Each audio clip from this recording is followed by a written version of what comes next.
amigo, com licença. Então vamos lá, galerinha. Agora o 1,7, né? Lembrando que agora já estamos na física C.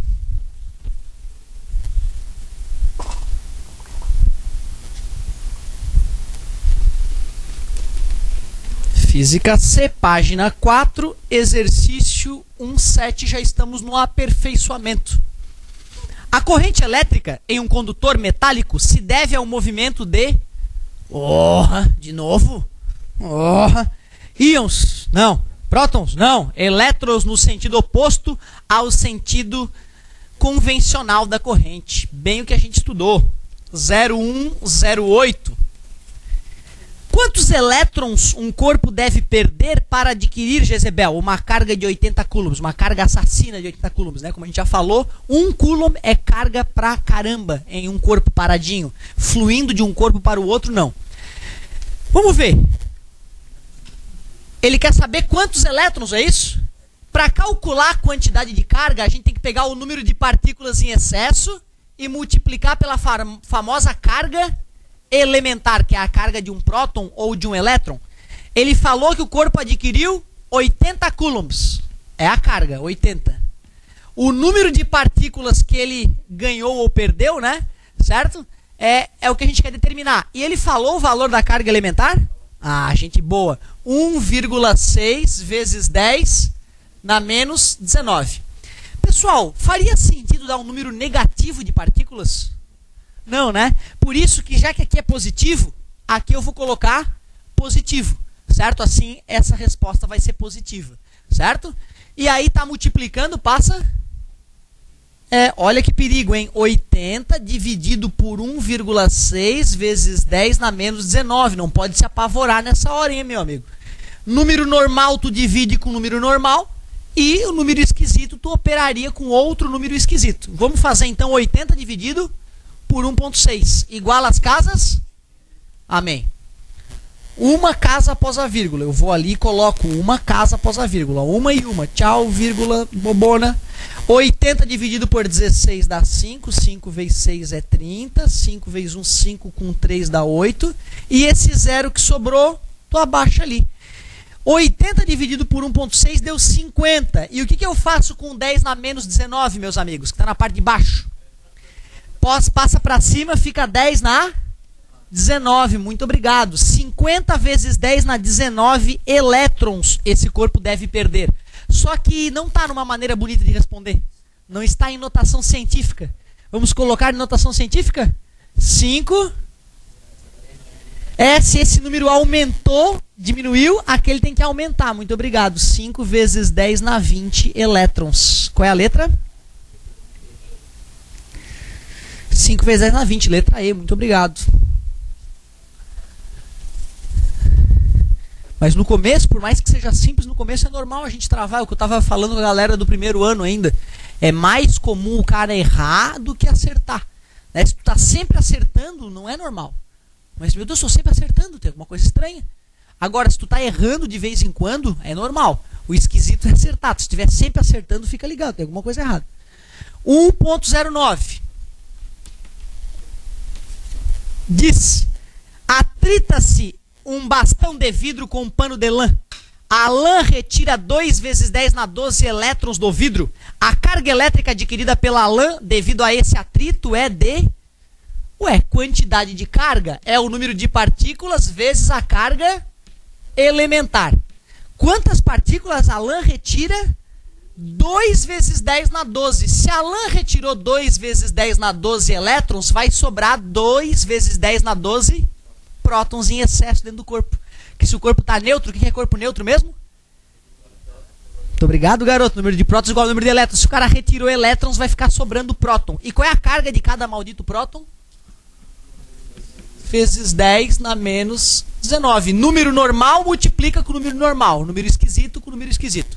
2 vezes 1,6, 3,2. Muito obrigado. 10 na 12 vezes 10 na menos 19. Show de bola, galerinha. E a unidade para carga elétrica? É o Czão, que é o coulomb. Coulomb.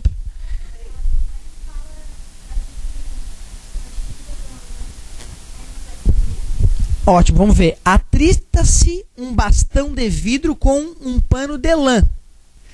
A lã retira 2 do vidro. O vidro ficou positivo e a lã vai ficar negativa. A carga elétrica adquirida pela lã devido a esse atrito, a resposta tem que ser negativa. Tem toda a razão. Menos 3,2 vezes 10 na menos 7 coulombs. Até porque essa carga aqui ficou sendo a carga do bastão, né? Eu calculei a carga do vidro. E aqui é a carga da lã. Muitíssimo obrigado. Eu com certeza não ia fazer essa conferência, não. Legal, porque olha só o que ele falou. Atrita-se um bastão de vidro a um pano de lã. O bastão de vidro e tem o pano de lã. O cara foi lá e atritou. E ele fala o seguinte, ó. A lã, que foi isso aqui, retira 2 vezes 10 na 12 elétrons do vidro. O vidro perdeu elétrons, ficou com que carga? Positivo, porque ele perdeu elétrons, ficou sobrando prótons. A lã estava neutra e recebeu elétrons, vai ficar com que carga? Negativa. O cálculo é o mesmo para os dois, né? Só que ele me informou o que aconteceu com o bastão e pediu qual é a resposta para a lã, né? Uma ótima maneira de fazer uma pegadinha. Muito delicada essa pegadinha. Tá? Então é negativa mesmo a resposta. É menos 3,2 vezes 10 na menos 7, letra B. Isso é bacana, pessoal. Essa questão veio em uma ótima hora, porque na sequência da matéria nós vamos estudar os processos de eletrização. E um dos processos de eletrização que eu vou mostrar para vocês é o processo de eletrização por atrito, quando tu atrita uma coisa a outra. E olha o que vocês podem perceber, sempre que atritamos coisas e elas ficam carregadas, qual é a consequência final? Ficam com o mesmo módulo, mas sinais diferentes. É isso que eu vou te ensinar na aula de eletrização por atrito, algo que teoricamente já acaba descobrindo nessa questão. Sempre que esfregamos corpos, eles adquirem cargas de mesmo e sinais. Pronto, é isso que é a eletrização por atrito. Uma teoria importantezinha. Show de bola. 1,10. Pela seção reta de um condutor de eletricidade, passam 12 coulombs a cada minuto. Nesse condutor, a intensidade de corrente elétrica em ampere é... Dá para fazer aqui ainda, hein? 1,10. Como é que se calcula uma corrente elétrica? Pega-se a carga e divide-se pelo tempo. Qual foi a carga que ele falou? 12 coulombs. E só que eu posso escrever em minutos? 1 minuto são 60 segundos. Vou ter que dividir, então, 12 por 60. Ah, não. 12 por 6 primeiro, né? Que dá 2. Aí eu diminuo 10 vezes, dá 0,2. Como é o nome da unidade de corrente elétrica? Ampere, que é a mesma coisa que coulomb por segundo. Muito obrigado. 0,2. Letra B. Beleza, vamos aproveitar o embalo. 1,11. Uma corrente elétrica de 10 ampere é mantida em um condutor metálico durante 2 minutos. A carga elétrica que atravessa a seção do condutor vale... Como é que é a continha, mais uma vez? I igual a Q sobre ΔT. Lembrando que estamos na questão 1.11. Quanto é que é o I? 10. Quanto é que é o tempo? 2 minutos, 120 segundos. Está dividindo, passa. E 120 vezes 10. Como é o nome mesmo? Coulomb. Coulomb. Letra B. 1,12.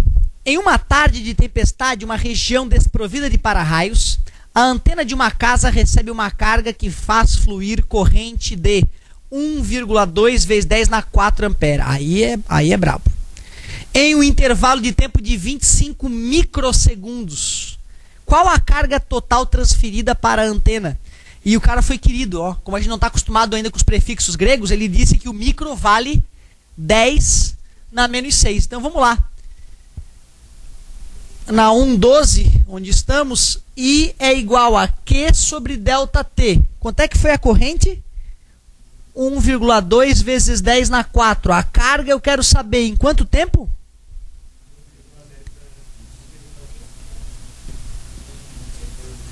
Né? Daria para colocar 0,00025, né? Só que fica feio. Vamos colocar com 10 na menos 6. Está dividindo, passa Quando eu for passar multiplicando, vai ficar 1,2 vezes 10 na 4, que multiplica 25 vezes 10 na menos 6, é igual a quê?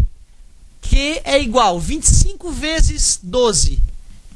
10 vai 1, 4 mais 1, 5. 300, só que tem que ter 1,2, né? Então vai dar 30, né? 1,2 vezes 25. Vezes 10 na quanto? 10 na menos 2. Já está em notação científica? Não, né? Isso aí até vale a pena escrever assim, ó, 0,3. Então tu vê, cara, o raio é uma pancada de carga de corrente elétrica, né? Dá uma corrente elétrica de 12.000 amperes. Muito maior do que qualquer coisa que exista na tua casa. Só que olha só o tempo que durou o raio. Durou 25 microsegundos. Muito menos que um piscar de olhos. Um piscar de olhos é 0,1 segundo. E é por isso, então, que no final das contas, talvez a pessoa não tenha morrido, o cara que estava do lado da antena. Porque no final das contas foi 0,3 coulombs, que é bastante carga, né? Mas como ela se espalhou muito rapidamente, é possível que ele tenha sobrevivido. Então não é a troco de nada que a gente tem histórias de pessoas que já, né, sofreram acidentes com raios 3, 4 vezes e não morreram. Então às vezes o raio é super violento, mas a quantidade de carga que atinge a pessoa, né, num curto espaço de tempo não é tão violenta. Vamos que vamos! Agora a última página. Se eu conseguir terminar essa tarefa, eu vou ser um cara feliz. Qual era a letrinha? Tinha a letrinha, né? Letra D. Alguém já conseguiu quase tomar um raio na cabeça aí? Eu já fiz uma boa, cara. Minha mãe sempre foi desesperada, né? Minha mãe é a mulher tempo. Se começa a ficar escura as nuvens, ela já acha que vai acabar o mundo, coitado. E aí tava trovejando lá em casa, em Bituba tem umas goteiras, né?